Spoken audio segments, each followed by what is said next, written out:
Amém. O tempo se passou. O sacrifício de Isaac também se passou. Provavelmente, passaram-se quase que 20 anos desde o sacrifício de Isaac. Que Sara ouviu depois que tudo aconteceu, provavelmente foi isso que aconteceu. Quando os dois chegaram de novo na tenda, depois de caminho de 3 dias, ou seja, foram praticamente 7 dias de jornada, sacrificar e voltar. Ele contou, Abraão e Isaac contou o evento mais extraordinário que Deus fizera naquela tenda, naquela família. Abraão conseguiu completar, fez o sacrifício. Deus poupou Isaac, entregou um cordeiro para ele e ele sacrificou. E os dois voltaram ao Senhor glorificando, exaltando, sabendo que agora o Senhor tinha selado completamente a aliança. E em Isaac a promessa estava fechada. Só que desde aquele tempo, desde que Abraão foi chamado, aos 75 anos de idade, que ele viajou para a terra desconhecida, que ele não sabia, Deus, logo no início, ele disse: vai para uma terra que eu te mostrarei, eu vou te dar a posse dessa terra. 127 anos, Abraão está com 137 anos, ele é 10 anos mais velho que Sara. 137 anos, amados, já vão-se mais de 60 anos de jornada com Deus. E Deus não havia dado sequer um pedacinho de chão para Abraão naquela terra prometida. Ele estava feliz, ele era peregrino, ele sabia que a terra não era para ele. A terra era para quem? Para os filhos dele, para os descendentes dele. E não há um descendente que seria Isaac, que seria que ganharia a terra.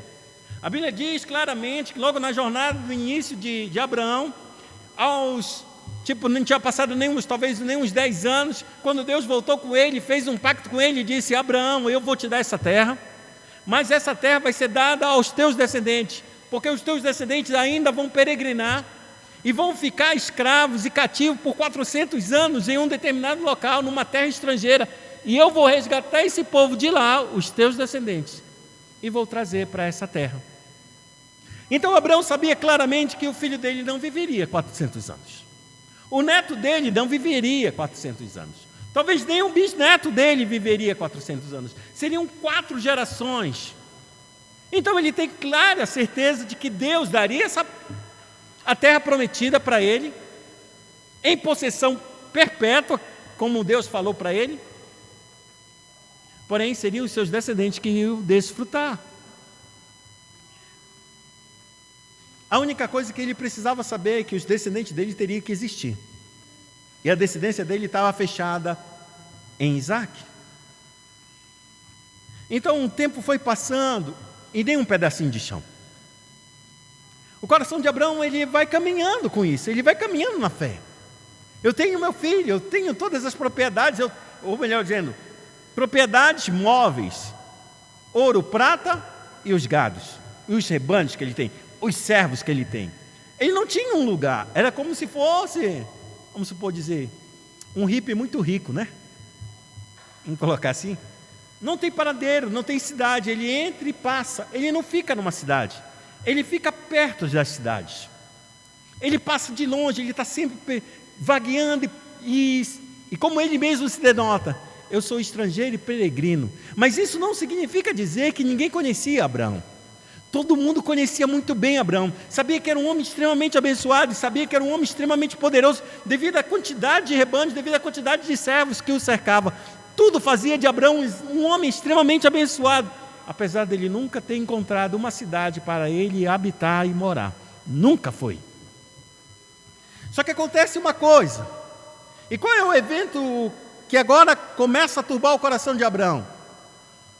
A sua maior companheira, a sua única companheira que ele teve na jornada, e teve durante toda a sua vida, que caminhou do lado dele, e agora ela chega ao final. Sara morre. A Bíblia declara, tendo Sara vivido 127 anos, morreu em Kiriat Arba, que é Hebrom, na terra de Canaã. E veio Abraão a lamentar Sara, e chorar por ela.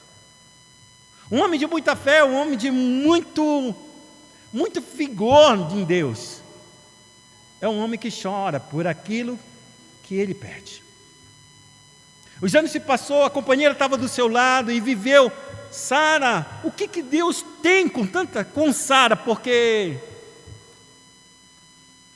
registrar os anos da vida de uma pessoa não é comum nas Escrituras. Não é comum. É comum para os líderes, para os homens. Sara é a única mulher que é contado os seus anos nas Escrituras Sagradas. Com quantos anos ela morreu? Nem uma outra mulher em toda a Bíblia Sagrada é registrado o ano que ela morreu. Eva não foi registrada. Raquel não foi registrada. Lia não foi registrada. Maria, a que gerou Cristo, não foi registrada. E tantas, Esther, a grande rainha, não foi registrada. Nenhuma mulher, somente Sara, foi-se dado o registro de os anos que ela viveu sobre a face da terra. E essa coisa que o Moisés ele escreve e registra, é para a gente parar e pensar, por que os anos de Sara estão registrados nas Sagradas Escrituras? O que essa mulher fez de tão extraordinário para que o seu nome fosse registrado e todos os anos de sua vida fosse colocado nas Sagradas Escrituras, coisa que nenhuma mulher foi registrada. O que fez dela ser tão especial? Qual foi o grande efeito? Qual foi o grande marco que ela fez? Para que pudesse ter tanta honra assim, de ter não somente o seu nome, mas os anos que ela viveu nessa terra, registrados nas Sagradas Escrituras. Coisa que nenhuma outra mulher recebeu essa honra. Quando a gente começa a olhar para a vida de Sara, a gente percebe o que de fato Sara fez. Sara foi sacrificar Isaque? Nem sabia. Sara ouviu Deus lá em Ur dos Caldeus? Também não.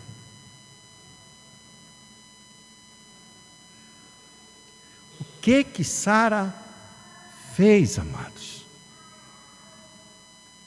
Essa é uma pergunta que a gente deve considerar e refletir seriamente, porque Sara vai se tornar a mãe da igreja, o símbolo da igreja. Porque se temos Abraão como pai da fé e pai de tanto judeus quanto gentios, o nosso pai na fé, o homem que obedece a Deus, o homem que segue a Deus, o homem que tem a fé, exatamente o primeiro a ser justificado pela fé e somente pela fé, como a Escritura diz, e eu te dou a promessa por onde? Não pelas obras, mas pela fé, porque tu creste, eu vou te dar a promessa. Se temos esse pai na fé, nós temos Sara como uma mãe e o símbolo da igreja, porque o que é que nós fizemos, irmãos, para ganhar tão grande salvação?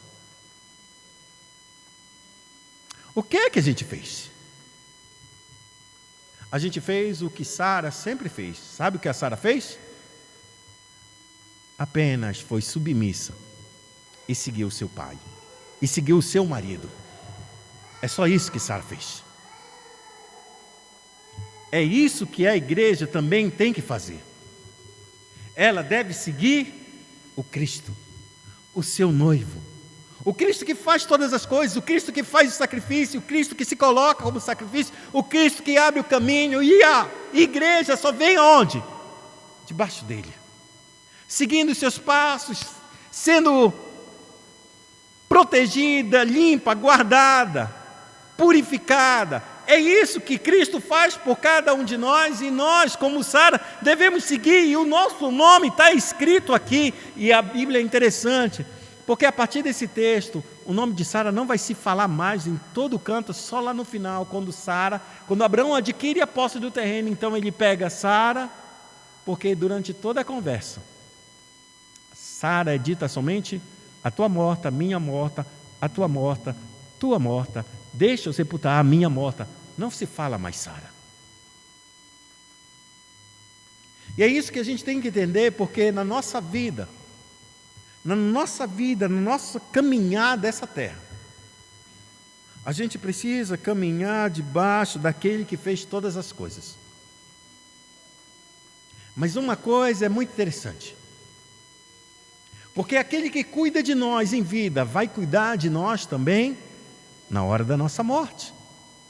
E aqui começa a mudança, apesar de ser um capítulo bem estranho, porque pontua a morte de Sara, e aqui começa a voz desse profeta, o levante desse profeta, que no meio da sua dor, porque agora ele vai viver uma vida, ele tem 137 anos, ele vai morrer aos 150 anos, 175 anos, ainda tem uns 37 anos, 40 anos mais ou menos, para viver.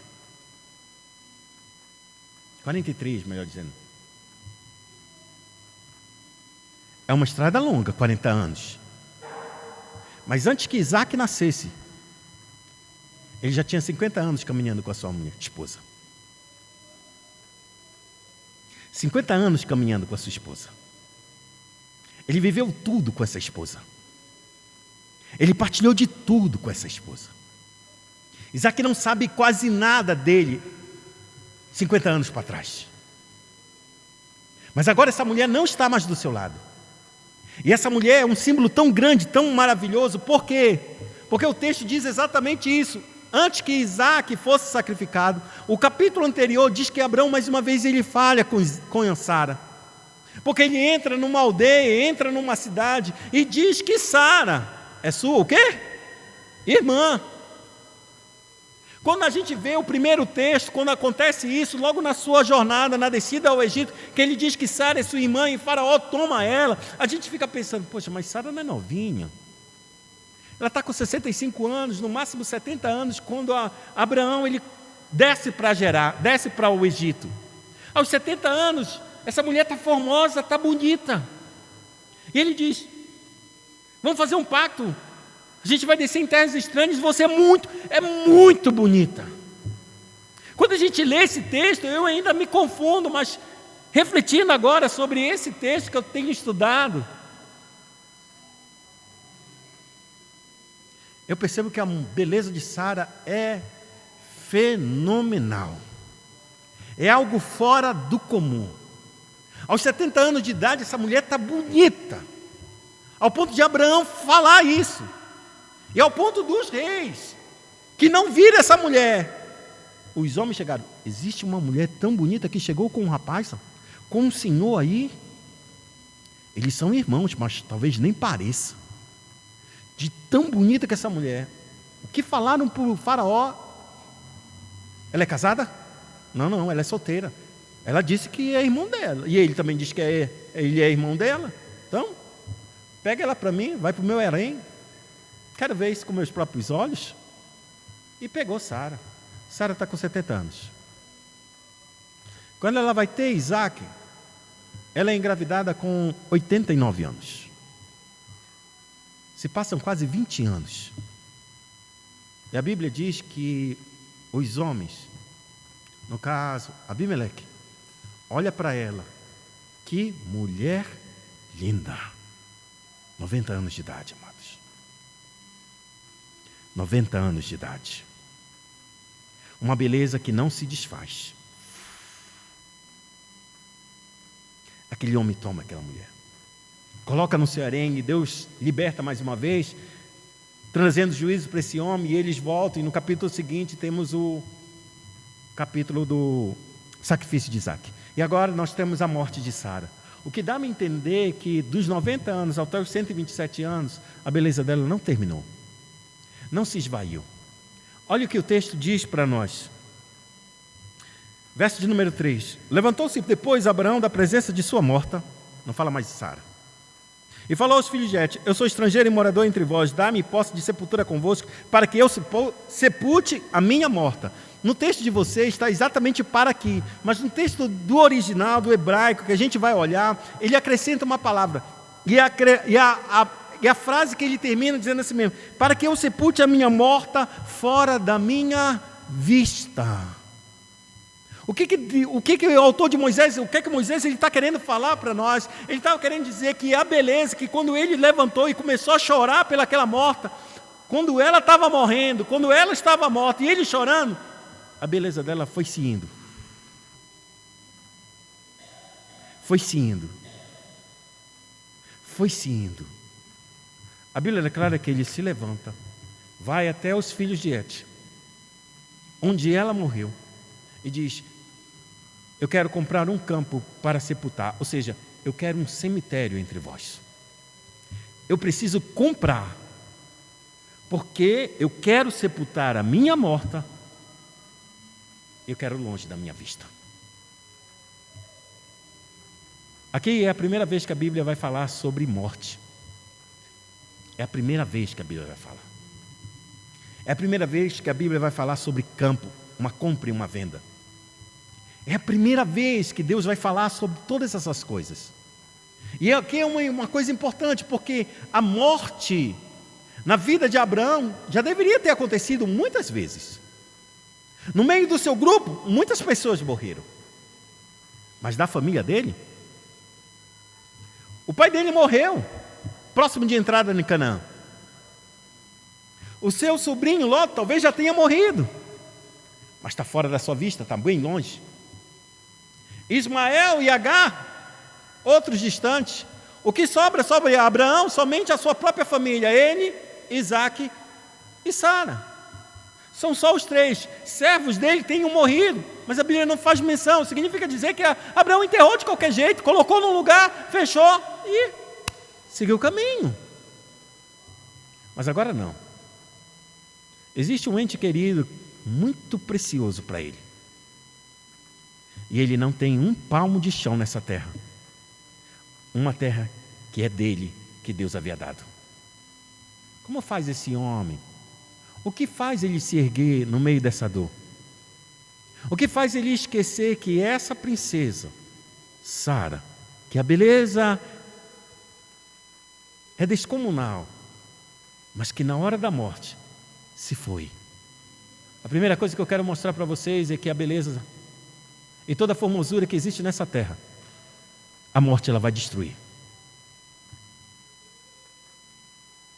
Tem pessoas que nascem feios. Talvez eu seja o caso. E venha melhorando com o passar do tempo, por isso que eu casei. Talvez não, né? O Augusto está dizendo que não, mas é errado. Os olhos da minha esposa brilharam agora. Tem outros que nascem muito bonitos. E continuam bonitos com o passar do tempo. Tem outros que nascem bonitos e vão diminuindo a beleza com o passar do tempo.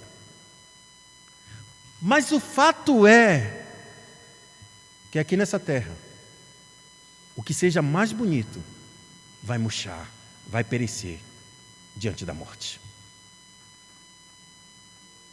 A gente, como diz o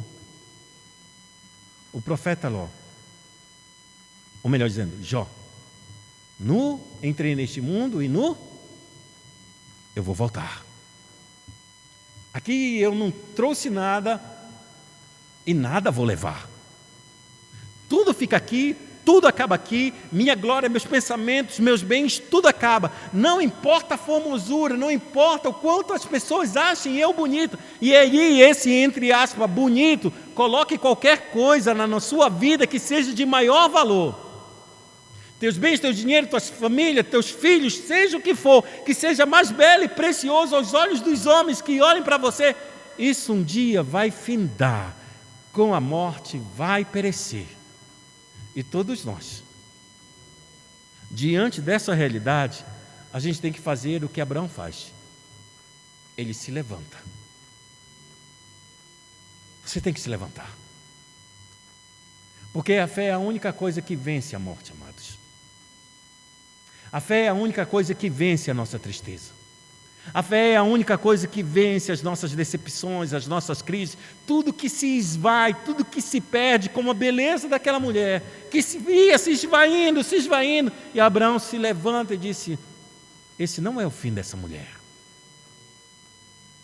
Agora ela é morta. Mas ela vai viver. Ela vai ressuscitar. E tão certo que ela vai ressuscitar, eu estou me levantando para comprar um pedaço de chão que eu não deveria comprar, porque Deus me deu esse pedaço de chão. É isso que diz esse texto. Então Abraão, ele parte com uma intenção bem clara. O propósito que Moisés ele escreve para ele lutar, para comprar um pedaço de terra. Todos os povos ali daquela região conheciam Abraão. Sabia que Abraão era uma nação poderosa. Lembre-se, nesse tempo não eram divididos em nações tão bem definidas. As nações eram como se fossem etnias, como povos, como tribos exatamente. Família de Abraão, família dos hititas, era um nome de um chefe tribal que tinha filhos e se formava uma grande comunidade, ou uma grande família, ou uma grande nação. E todos daquela região, e que quando se formavam essas cidades, havia um chefe nessa cidade, que era o maior da tribo, que era o maior líder de todas as tribos. Abraão era conhecido por todos e todo mundo respeitava Abraão. Abraão fazia negócio com essas pessoas e voltava, porque ele vivia no deserto, ele não plantava, ele necessitava de quê? De mantimentos, ele necessitava de algumas culturas, e Abraão ia crescendo com a sua reprodução dos seus animais, mas ele também ia nas cidades, fazia essas trocas e voltava, ou vendia e comprava, e assim ele foi ficando muito rico. E todos reconheciam que era impossível um homem andar numa terra isolada e ser tão próspero assim. Era necessário que ele fosse o quê? Um príncipe de Deus, um homem poderoso, um homem abençoado da parte de Deus. E esse homem abençoado, ele chega diante desses homens, na porta da cidade onde se faziam exatamente todo tipo de negociação, e diz para eles: eu vim para comprar uma sepultura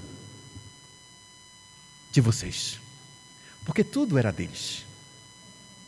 Tudo era deles. Eles permitiam que Abraão vivesse ali. Ninguém tocava em Abraão. E então esses homens chegam com Abraão e dizem: oxe, deixa eu falar para você, Abraão. Você, como é um príncipe diante de Deus, escolhe qualquer sepultura aí, a gente te dá, porque tu é um príncipe de Deus. Sabemos que Deus é contigo, Deus tem sido bom contigo, Deus tem prosperado a tua vida, tu é um homem justo, caminha e faz as coisas direito, escolhe qualquer coisa. Ninguém dentre nós há de te negar uma sepultura. A Bíblia declara que Abraão, ele se prostra diante desses homens, ele os honra, não como uma divindade, mas por respeito, porque eles reconhecem que mesmo eles, não tendo direito da propriedade, porque Deus já o havia dado, ele reconhece uma coisa: não, se é certo o que vocês falaram, vão até os Efron, intercede por mim, e Efron está do lado dele. Essa conversa é uma conversa num portão de uma cidade, em que estão os maiores líderes, os grandes negociantes da cidade. Abraão chega nesse líder e ele sabe que Efron está aqui, está numa dessas partes do lado direito ou da esquerda. Ele se chega com os filhos de Et, talvez com quem ele tivesse mais ligação, que tivesse mais controle. E ele conhecia aquela terra porque ele era um andarilho, e ele sabia que aquele campo era um campo excelente. Porque tinha, como se fosse nos dias de hoje. Hoje a gente tem... Antigamente, como temos o cemitério aqui, o cemitério é feio, não é não? É feio para danar. Mas o cemitério assim é igualzinho a qualquer outro cemitério antigo. Mas vê os cemitérios novos. Senão aparece o céu, né? Entre aspas. Tem imaginário assim muito pagão, né? Mas a plaquinha, só grama, né não? Nossa, é um cemitério, não tem uma cruz levantada, né, para dizer, um mausoléu. Não tem. É por isso que os filmes de terror faziam em cemitério como esse. Pô, olhar para isso é um assombro mesmo. Não tô criticando, mas essa era a realidade. Essa é a realidade. Nos dias de hoje, era um espaço que todo mundo percebe que um espaço tem que ser mais projetado. Já é tanta dor e tanto sofrimento, que tal fazer desse espaço um pouquinho mais ameno? Por isso se faz grama, verde, algo mais bonito, flores, árvores. É só entrar nos cemitérios mais ricos que você não vê. É só deparar o antes e o agora. Poxa, é legal aqui. É ruim? É ruim, porque tu está enterrando teu morto. Mas, de qualquer forma, te traz um pouco mais de sossego. Mas, antigamente, todos os cemitérios eram mais assim. E nos tempos do Oriente era muito mais precioso esse tipo de terreno. Comprar um terreno que tivesse uma capela e que tivesse vários arvoredos. Poxa, ele é muito lindo, porque quando eu chegar lá, eu quero ser enterrado. Que eu possa me despedir da minha morte e eu possa estar ali descansando. Não num sol castigante, que não tem onde eu me aproximar, quem sabe, para meditar diante de Deus e lembrar diante de Deus tudo aquilo que eu vivi com a minha esposa. Não vou orar pela minha esposa, não vou orar pelo meu ente querido, mas eu vou me lembrar de Deus, em Deus, por toda essa trajetória nossa. E talvez eu nunca fiz isso, talvez eu nunca venha fazer, eu não sei. Mas muitos vão no cemitério, não vão? Vão. Pecado nisso não, é pecado se você estiver orando por aquele morto. Mas você colocar lá e homenagear, sei lá, limpar o túmulo, é só isso. Porque nesse texto Deus está dizendo, honra os teus mortos. Foi isso que Abraão fez. Ele se importou com o seu morto. Ele se importou com o seu ente querido. Ele se importou com aquele que ele amava. Ele não deixou, como todos os outros que morreram na sua trajetória, ele deixou no meio do caminho. Ele nem sabe onde está. Por quê? Porque não eram seus. Aqui é a primeira vez que a Bíblia pontua exatamente: cuide dos seus mortos. Prepare para o dia futuro. Esteja atento, porque vai chegar esse dia. Se prepare. Abraão não tinha sido preparado, mas Abraão pensava, imaginava. Nunca talvez tenha dito: onde eu vou enterrar minha esposa? Onde eu vou enterrar aqueles que são meus chegados?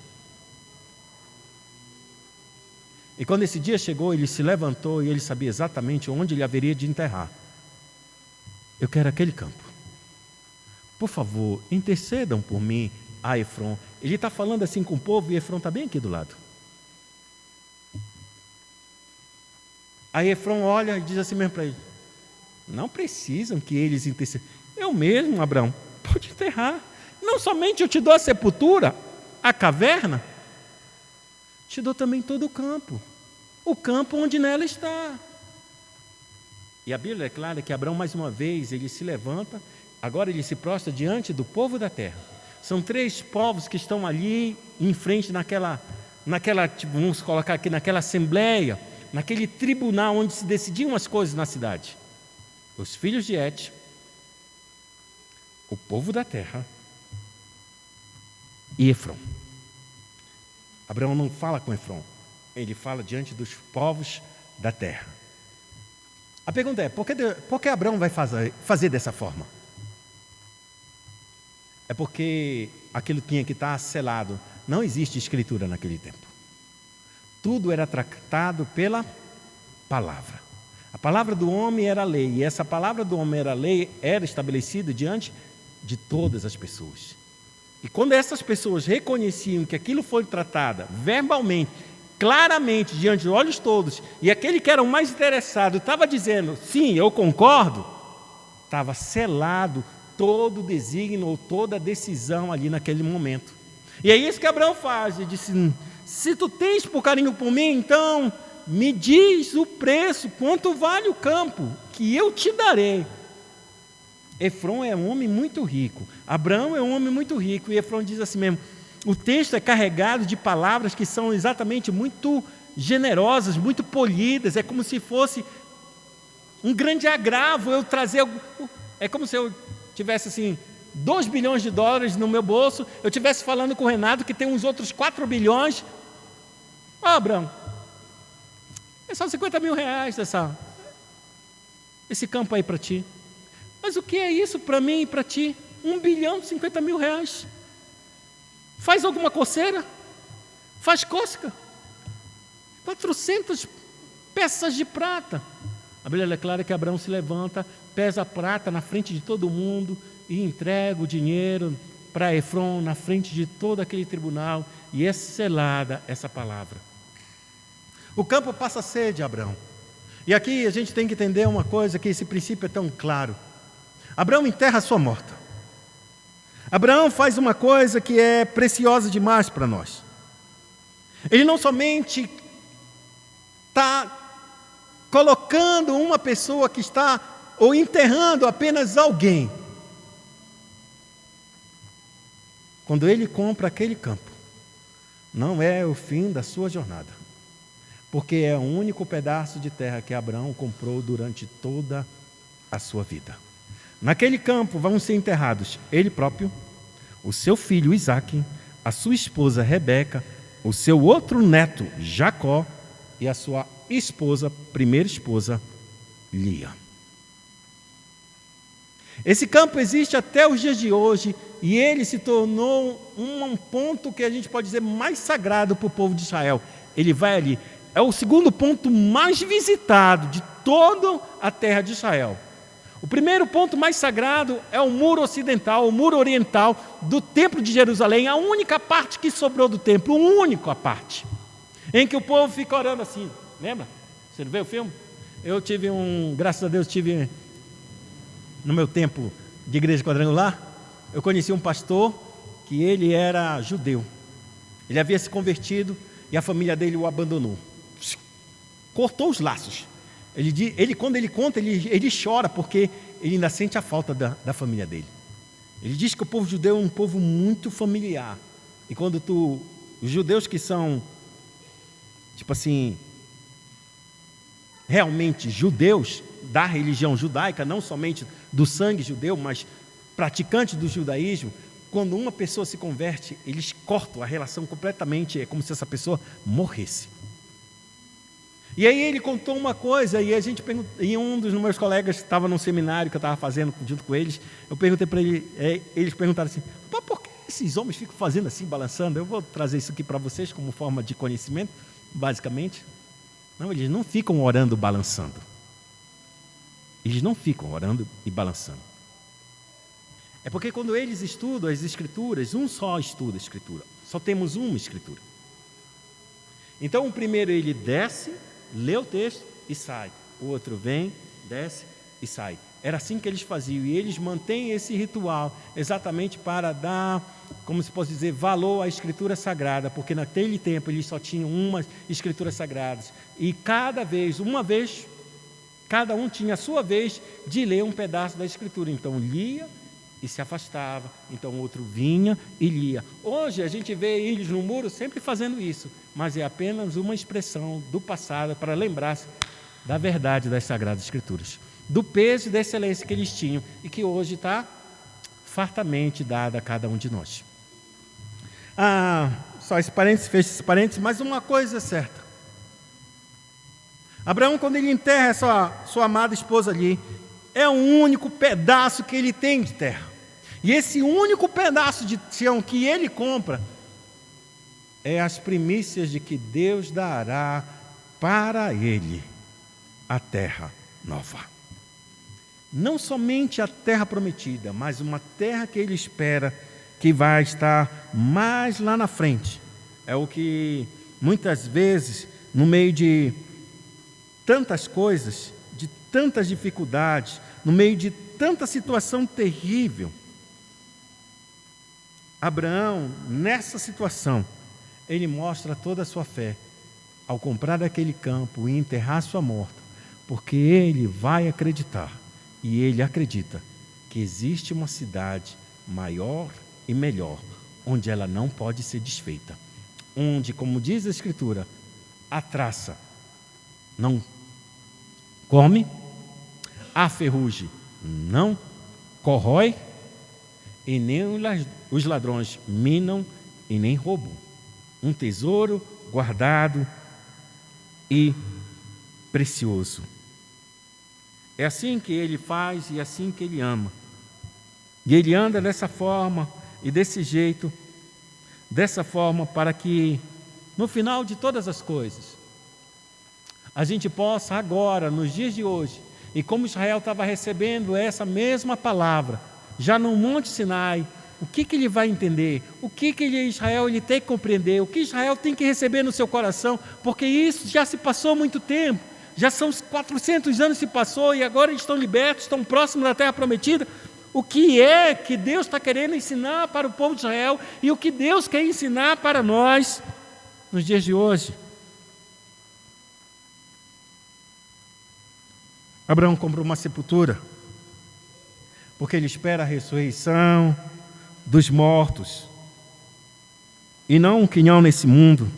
Espera a cidade que não tem fundamentos, cujo construtor e o arquiteto é Deus, a cidade dos primogênitos, dos espíritos aperfeiçoados, a Assembleia dos Santos, a Nova Jerusalém, que desce dos altos céus, cidade essa que não haverá noite, nem precisam eles de luz de candeia, nem da luz do sol, porque o Senhor Deus brilhará sobre eles e reinarão pelos séculos dos séculos, como diz São João no seu livro do Apocalipse, capítulo 22, verso de número 5.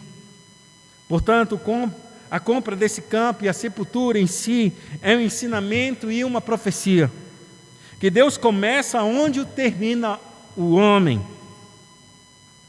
As tristezas dessa vida revelam o verdadeiro caráter de um homem, como talvez nenhuma coisa poderia revelar o caráter. A fé chora ao lado dos mortos e depois segue o cumprimento do seu dever, colocar um freio na tristeza. A fé toma conta do maior desespero da terra, que é a própria morte. Quantos de vocês já têm visto? E lembre-se, morte não só é a morte física, morte significa separação. Quantos vocês já conhecem? Não somente do mundo, mas da própria igreja, que sofreram um abalo, uma morte entrou na sua vida. A perda de um filho, a perda de um cônjuge, a perda de um pai, a perda de uma empresa, a perda de um emprego, a perda de um relacionamento, separados, a perda de uma confiança, e que isso causou a total decepção e não mais o avanço e não mais um caminhar sólido na presença de Deus. Como se a própria vida findasse ali com aquela morte. Quantos de vocês não conhecem? Talvez seja até o teu próprio caso. Está balançando porque a morte entrou na tua vida de um jeito que você jamais imaginou. Separou todo nível de confiança. E agora? Caminharei? Seguirei?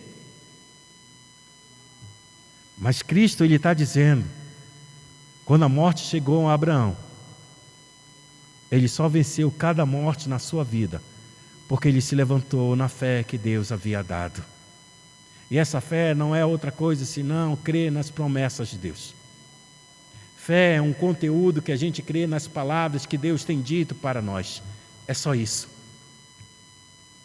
E isso é tudo que a gente precisa. Caminhar na sua palavra. Porque fora da sua palavra, a morte nos tragará. E sucumbiremos, porque a morte leva a isso para a gente. A expulsão da presença de Deus e de não ver mais Deus como o nosso grande Redentor, protetor e cuidador. Eu queria convidar você, como o texto diz, depois que Abraão ele luta e compra o campo, o texto diz, depois sepultou Abraão a Sara, sua mulher, não sua morta. Quando ele sepulta Sara, sua mulher. Porque para Deus, todos vivem, irmão. Todos vivem amados. Como disse Jesus, Deus não é Deus de mortos, mas é Deus de vivos. E Abraão, quando ele sepulta, para os homens, ela é morta. Então, aos homens que não sabem que Deus há de ressuscitar, aqueles que têm fé nele, para viver junto com Ele uma vida eterna, para eles, Ele trata como morta e os homens tratam como morta. Mas para Abraão, quando ele sepulta a sua esposa, ele diz: Sara, sua esposa. Então, na caverna do cão de Macpelo, fronteiro a mãe, que é Hebrom, na terra de Canaã, assim pelos filhos de Estes, confirmou-se a Abraão o direito de campo da caverna que nela estava, em posse de sepultura. Abraão estava enterrando a sua companheira, mas ele não estava enterrando sua morta, porque ele sabe que Sara vai ressuscitar, assim como ele acredita também que um dia Deus o ressuscitará. Incline sua cabeça, oremos ao Senhor.